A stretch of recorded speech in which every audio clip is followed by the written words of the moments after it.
Hello, everybody. Welcome to this month's Retro Review. I am one of your hosts, Daniel, joined by my other two hosts.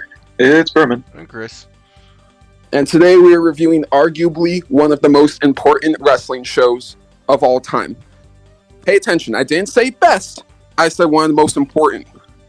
And that pay-per-view is All In 2018. If it wasn't for this, there would be no AEW. If it wasn't for this, there would be no competition. There would be no alternative.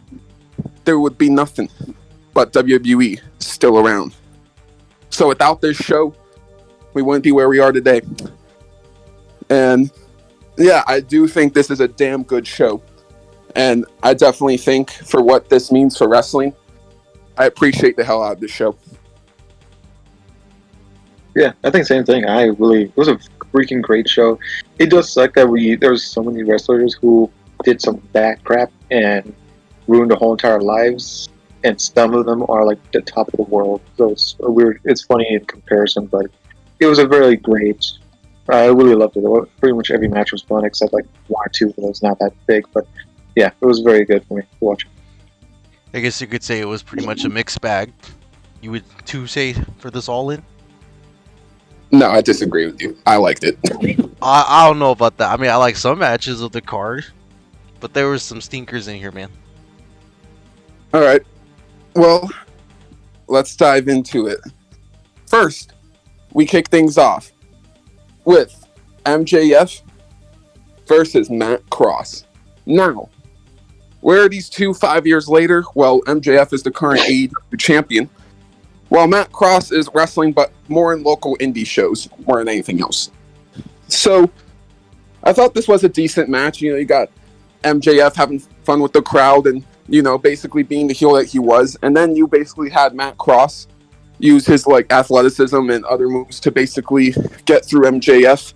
And, you know, it just kind of feels like a classic, simple, mid-carder heel versus face opener. And I don't mind that. Overall, I'm going to be giving this a 6.5 out of 10.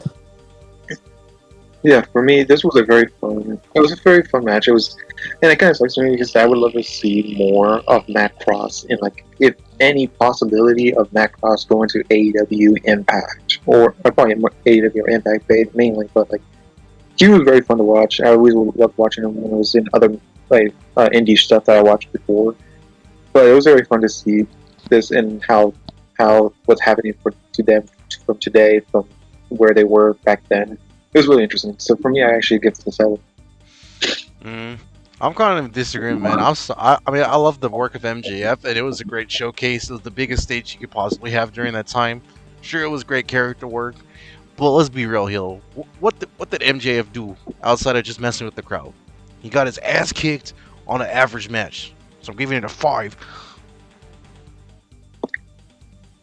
Well, moving on to the next match.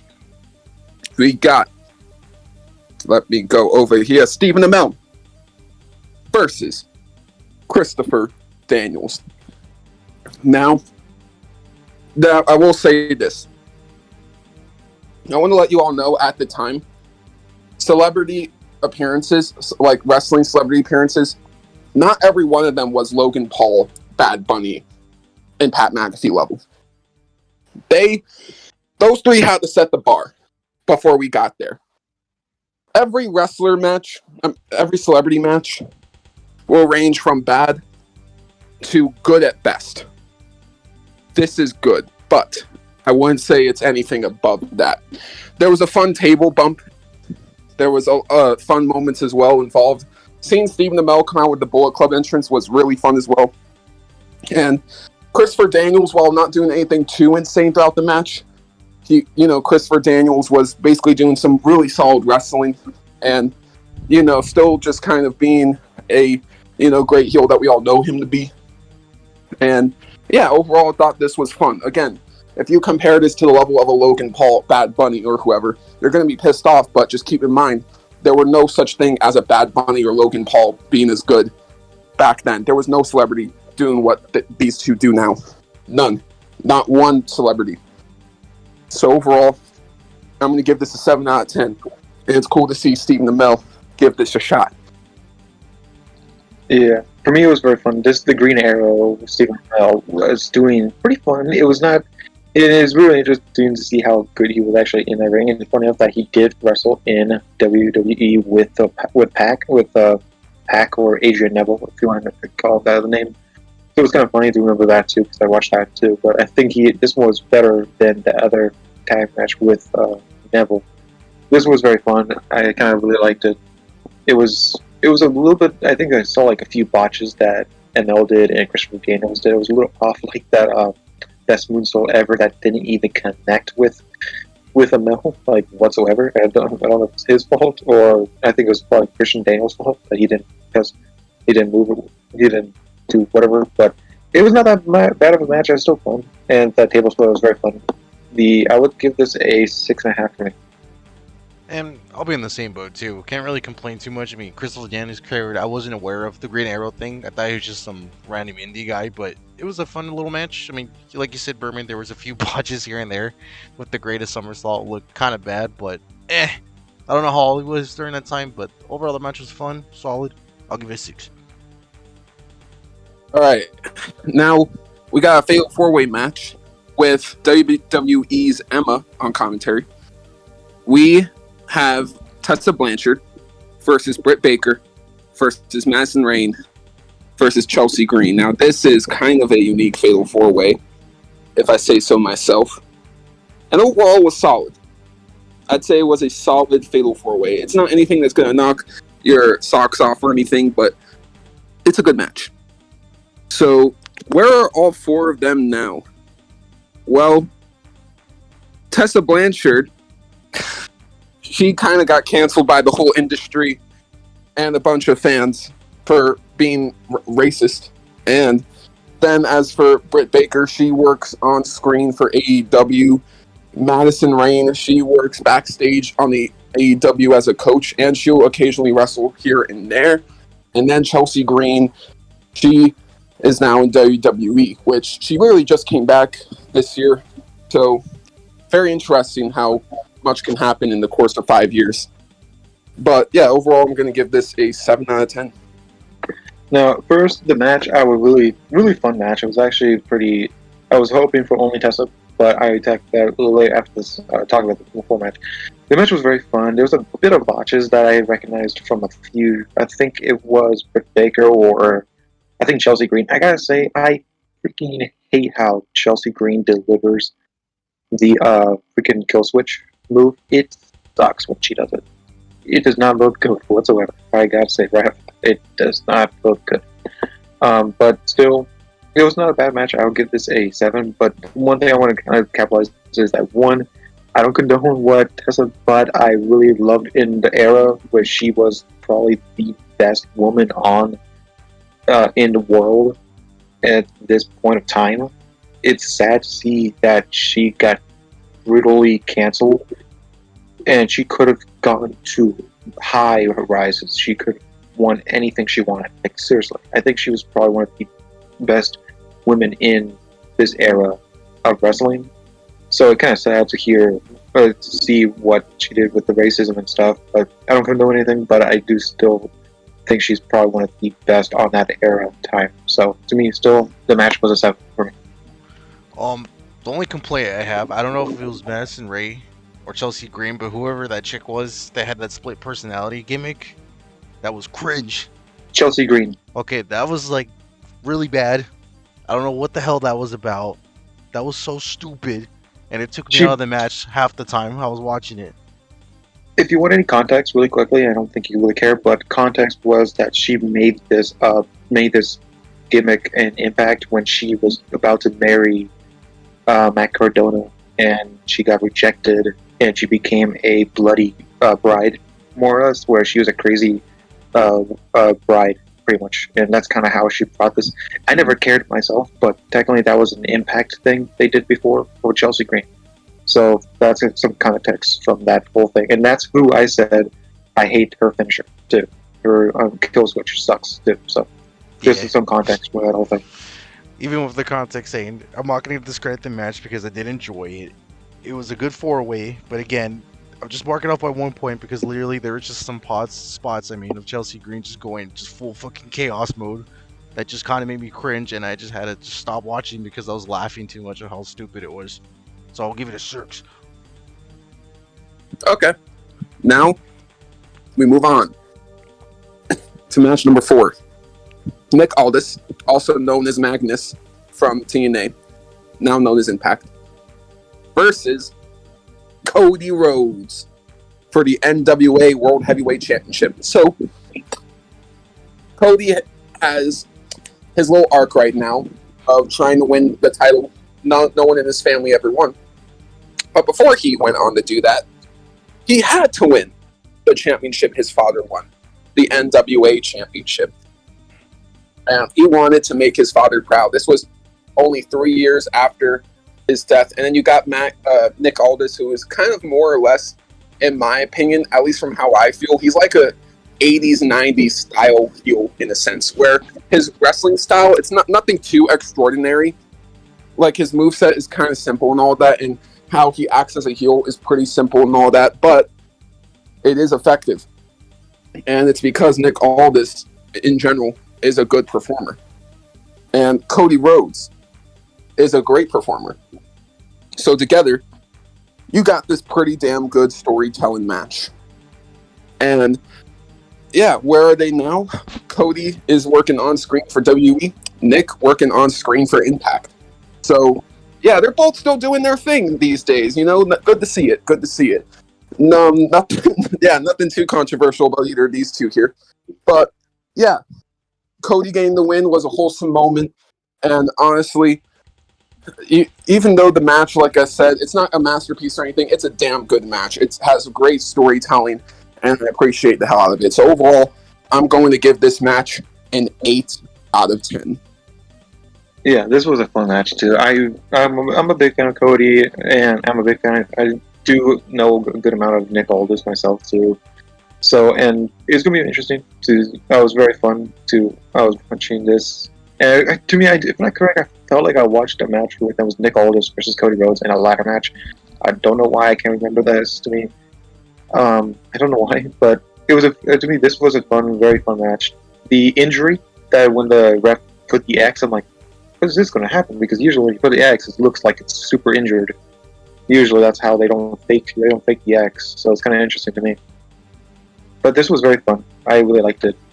I'll give this I'll probably give this an 8, and I can't wait to see because it's going to be this Saturday. Nick Aldis versus Alex Shelley for the Impact World Championship on Slammiversary on Saturday too. Well, if his performance is any as good was, I'm sorry, if his performance was just as good as it was All In for next week or whenever it's happening this weekend, I'm excited for it because literally, this match was a perfect story of Cody just trying to win the title his father won once to try to honor his legacy. And like you said, it was very solid. Both performances told a great story in action too, and also like how Brandy too was kind of helping Cody throughout the match. I mean, she wasn't really doing much of anything, but she was kind of having that. What's her name from Rocky? Alderin or Ardru? What the hell's her name? Oh, okay. You know what I'm talking about, though, right? You're talking about Rocky's wife. Yeah. Okay. I got that Andrea. vibe. There you go. I got that kind of vibe from this match, so it really made it more cinematic than anything. So it was pretty cool seeing that. So I'll give it an 8 too. I see. Yeah, I could definitely tell they tried to go for that 80s, 90s feel for the match, and I think it actually helped the match personally. Yeah. So, moving on to match number 5, the Chicago Street Fight, because this was in Chicago. Hangman Adam Page versus Joey Janela. And ironically, the heel is Adam Page in this match. And that's not something people see a lot these days, but yes, Adam Page was more of a heel before he went to AEW. AEW is when he really became a babyface. But besides all that, this was a great street fight. You have your hardcore bumps. You also have Joey's partner, Penelope Ford, even get involved. And that was pretty awesome. So, you know, I think both guys did the job here. And the right person won in Adam Page. And, yeah, overall, I'm going to talk about what happened after the match in a second, which is honestly my least favorite part of the entire show. But this match itself was great. I'm going to give it an 8 out of 10. Yeah, this match was very fun. I really loved a lot of different parts. I love the Kraken Barrel. One was very funny. All the different crap that Joey did and Penelope Ford did was very interesting. I really was happy to see this match. And I hate what happened at the end of the match. I really was very stupid, but in general, this Chicago Street Fight was very fun. So I really loved this. So it was very chaotic. So definitely 8.5 for me. And funny thing too, I know everyone's trying to praise everybody, but I felt like Penelope Ford was literally the MVP of this match. She did so much more crazy crap than her husband, because the bump she takes a fucking super kick from Adam, which was insane. She jumps off of a ladder. Like, dude, like, it sucks that she's not in AEW anymore because he wasn't being used properly. But before that happened, this is kind of intergender matches you could totally do nowadays. It doesn't make anyone look weak. It's how you do it perfectly. And also too, Adam, I think he Paul drives Joey into like the staircase, right, from what I remember, or it was something crazy like that. Like they broke the stage in the middle of the fight, and I'm just like, dude, how? But then, yeah, the whole match was just crazy. It was crazy, and then they ruined it, with what happened afterwards. You could do that. I do want to bring a few things up really quickly because it's funny. It sucks that Janela doesn't fight, but Penelope does go, and her husband is actually in AEW. It's not Joey Janela, if that's anything too. It is the other guy, freaking Kip Sabian, is her husband in general. So, just that type of quick thing I just want to bring up. Interesting. Well, after the match, now I just have to say it. This was meant to be like a comedic segment, and at the time, for the majority of the people in that arena, and maybe for some at home as well, it was. But God, you could not give me a segment that has aged worse than this segment, knowing that Joey Ryan's another person who got canceled in this group based off his inappropriate behavior with other coworkers. So, after the match, the lights went out. Similar to The Undertaker, Druids appeared. But instead of Druids, it was men in inflatable penis costumes. Joey Ryan, thought to be dead, appeared, and Paige tried to attack him. But Ryan attacked Paige with his penis flip and performed a super kick, and Paige was carried out of the arena. So you mean to tell me the penis flip has more of an effect on Adam Page than all the hardcore shit he went through in the entire match? I'm sorry. This was... Why did this happen? Why was this necessary? Who booked this shit? I mean, I know who booked this shit, but why? Why? This is unnecessary. That's all I have to leave that. Yeah. It was very stupid. I hated this crap. It was. I just looked away the whole time just because I really didn't fucking care. It was just a stupid thing that made this whole thing like stupid. Like it doesn't need to be. This doesn't need to be comedic. The next match was more comedic than this shit. I'm kind of speechless at what he did to Adam. He grabbed him down there. That was weird for like a solid 20 seconds. That was so unnecessary. Joey Ryan was just a weird individual in general. So fucking weird. No. I'm just like, why, Cody? Now we move on to match 6. ROH Championship Match. Jay Lethal versus Flip Gordon. Now, Flip Gordon won a Battle Royal on the pre-show to get this opportunity. And I'm going to be honest, this is my least favorite match of the night. It's pretty... I'm not going to say it's horrible or bad or anything, but it's not very good. It's not very memorable. It's very middle of the road stuff, and I'm just going to give it a 5 out of 10. Oh, Jay Lethal having the worst match of the night again? What a shocker. All right, I'm not trying to throw shade at Jay Lethal, but seriously, I'm kind of getting tired of seeing Jay Lethal, and that's not even hate against him. That's just how I genuinely feel. Yeah, it's a true statement too. Like it was probably one of the worst matches. It was a little more comedic I would say, but it's like it really didn't. I don't. It was very dumb. It didn't need to happen. Anything. So it's usual. It's usual from Jay Lethal that usually he is the worst match of the night. So I'm gonna give this, probably for me, actually a 4. I didn't want to watch this, man. This was stupid. It wasn't funny. It was cringe. It was a waste of time. And if anything, you know what the only good thing that came out of this match, Daniel? Daniel. What? Daniel, god damn it. You know that Who Is Better episode we did like way back in the day? Yeah. It just proved my point that Macho Man beat his wife. So this should gain a 4. No. It literally It proved my doesn't. point.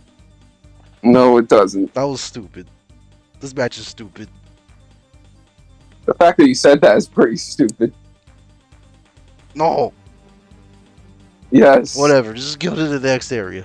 You ruined it. You ruined the bit. Well, I had my mic on mute. What am I supposed to say to that, mister? You're supposed to communicate in Braille. That's what you're supposed to do. Oh, well, too bad, mate. Now, we move on to, in my opinion, the best match of the night. Kenny Omega versus Pentagon. Now, these two just have some outstanding chemistry in that ring. And by the way, this was a non-title match. Oh yeah, I also forgot to mention where Lethal and Flip Gordon are these days, because no one really gives a shit. But Flip Gordon doesn't wrestle anymore, and Lethal is just doing whatever the fuck in AEW. Okay, back to the match now. So, Kenny Omega and Penta, they have just some amazing chemistry, like I said. But, yeah. I don't know. I feel like I'd sound like a broken record if I really went on and on. It's just a fantastic match. I really reckon everyone should go see it.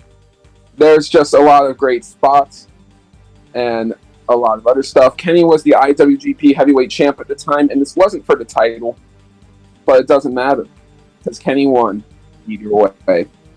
So, after the match, Chris Jericho had an attack on Kenny Omega, but he was dressed up as Penta, so that was a really cool moment. And it was basically a promotion for his Jericho Cruise thing. And that's basically how we end it. So, yeah, overall, I'm going to give it a 9.5 out of 10. Yeah, it was very fun. I always loved Pentagon, and you can hear that was his original music before it was Lucha Bros' music. But this was a very fun match. I think it was not disappointing, I would say, off that. So for me, definitely a 9.5 out of 10. I'm actually gonna have to disagree. I don't think this was the match of the pay-per-view. I thought it was fine. It wasn't anything too crazy. I think the main issue I had is Pentagon and Kenny kind of just taunting a little too much for my taste. It's the issue that neither of these two abuse children or women, or they don't commit rape. They haven't murdered anyone. Is that the issue? Are they actually good people? So is that the issue? Didn't know. You literally told me all this stuff after the pay-per-view. You're not. No, your God. are Logan Paul and Chris Benoit. So I'm like, oh, it's because they're good people. That's why I don't like you. I just gave the match an 8. It was good. I just a little too slow for these kind of athletic dudes, man. You don't need to be taunting every 5 minutes. Spamming zero Miro for 5 minutes. They're worried. It wasn't even that crazy, dude. They've had better matches. Let's be real here. I was giving it 8. Like when? Yeah. That said like when? Somewhere in the future. I don't know, man. Oh, wait, no, that was Ray. That was Ray Phoenix. Never mind. Okay, Ray Phoenix is the better. Yeah. Ray Phoenix is the better brother. That's all I gotta say. Okay. Now we move on to Okada versus the pedophile. I mean, Marty Scurll. You didn't fucking tell me that. Now, I have to say this. I actually, God, I don't know what to say here. I mean, the match is amazing. All right, I can't deny it. It's an amazing match. And you have Marty Scurll. At times, it feels like he actually has a good chance at beating Okada. And he does come close at some points. And basically, he unfortunately, well, actually, no, fortunately, didn't get the job done. And at this point, Okada was kind of going through like a bit of a gimmick change because the loss he had to Kenny Omega at Dominion 2018 basically set him off into some kind of rage, and he failed to win the G1 that year. I think he lost in the semis to Tanahashi, if I'm not mistaken. So, yeah, at that point, Okada was just kind of, desperate for wins. And, yeah, Marty was kind of that first major win for him to get back on track. So, Okada's still wrestling for New Japan Pro Wrestling. Marty, I don't even think he's wrestling anymore thanks to what happened with him. But, yeah, overall, I'm going to give the match a 9. Yeah, I don't condone this. The Marty Scurll stupid things he was doing, really bad things he was doing too. But this was a very fun match. I think Marty Scurll could have been doing amazing things if he didn't like kids, or anything a little bit younger or older than kids, I say. So I feel like this was a fun match. Definitely, it'll be the second match, the best match of the night. I'll give this a 9. It's it was interesting to remember watching this, so that's all I would say. 9, right? Listen, man, you can't cancel me because I literally didn't know. But this is as sad as it was. I'm gonna separate the art from the artist because literally this match was perfection. This match was so good. Okay, and don't call me out of context. I really liked the character work of the wrestler Marty because he had that really cool, gimmicky London serial killer vibe going against Okada, who's like this redhead crazy dude. It's just two heels going at it with so much personality and finesse. Like there was never a dull moment. And then Marty kicking out of the Rainmaker multiple times was insane. I don't think that's been done. I could be wrong with that, but from this kind of indie show to give that kind of person so much power, and it's kind of sad to see what he turned out to be, and it was wasted potential. But literally, I'm gonna separate for the artist from the artist. I'll give this match a 10. It was so much fun. Yep, that's our job here, unfortunately, to separate the art from the artist. Okay, good. So, yeah. Now we move on to the main event. Now, this main event was rushed, unfortunately, because something went overtime on the show. If I had to think of anything, it probably was either the Okada Scurll match or the Chicago Street Fight. That's at least from what I know. Okada Scurll might have gone. Hey, I could be wrong. So, this main event was only like 10 to 15 minutes, somewhere in that range.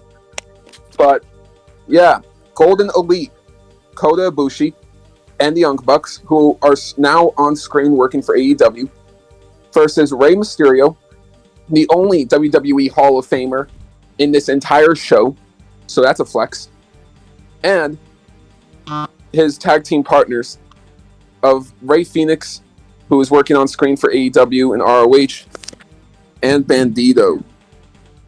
So, basically,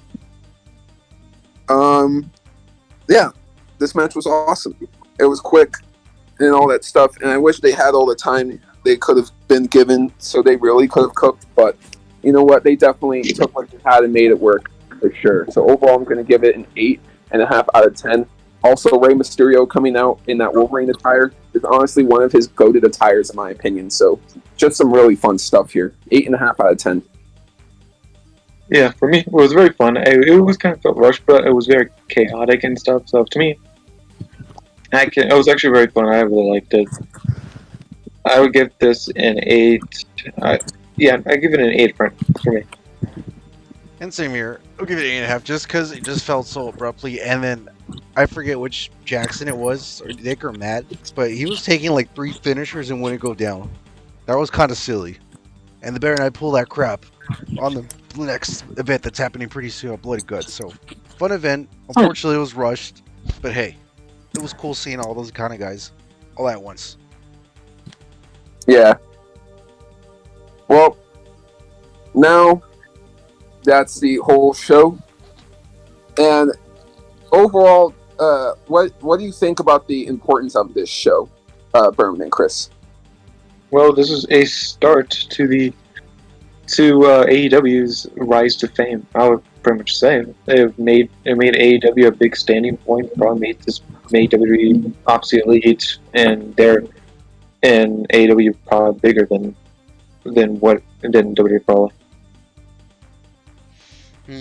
It was a good stepping stone, and it was kind of funny too, because you could really tell who the main event players were during this pay-per-view, because they really made a name for themselves for the limited time of their coming out of nowhere. Because essentially at this time they were pretty much just indie guys, nobodies pretty much. But of course you get good performances for like the standout people, and it's kind of funny to see which guys finally made it in the industry, and unfortunately some who squashed it. But hey, that's wrestling. Also, AEW is better than WWE. All right, well, they both have their takes. They both prefer AEW over WWE. But, yeah, I'm not going to say which one I prefer. All I'll say is that it's nice to have options, even if you don't like WWE or AEW. There's New Japan Pro Wrestling, there's Ring of Honor, there's Impact Wrestling, there's GCW, there's Noah, there's AJPW, there's Stardom. So many wrestling companies out there. And hey, Rev Pro, I'm not even going to go forward with the listing. All I got to say is there's a lot of wrestling. And if you find yourself bored with wrestling at any point, that's just because you're not doing enough research. So, overall, I think this was a damn good show, a damn important show for the industry. And AEW being able to happen has been a cool thing for sure. Now we have 2 primetime WWE shows and 2 primetime AEW shows a week, and like I said, man, there's wrestling literally happening every single day now, thanks to the whole Collision drama in a way. But even before Collision, there's still just a shit ton of wrestling out there in the world to explore. Hell, I'm even learning myself right now. There's a lot of wrestling matches that I've never seen, and some of them by some people are even considered some of the greatest matches ever. So I'm going through that journey myself. So yeah, it's been a very interesting journey as a wrestling fan, though, to see what AEW has done for the industry. Some of the good, some of the bad, some of the elite. Overall, I'm going to give this entire show an 8 out of 10. For me, I would give the same thing. It's pretty much a big start to the AEW and making it bigger with two different shows and 2 minor shows and 2 main shows. So for me, definitely an 8. And I'll give it a 7 out of 10. All right. Well, this is our all-in review. In just about 1 or 2 weeks, we are going to be coming out with our next retro review, and that is going to be the birth of Option C, TNA Destination X 2012. So, thank you all for watching. I've been Daniel. I've been Berman. I've been Chris. And we'll see you all in the next one. Take it easy.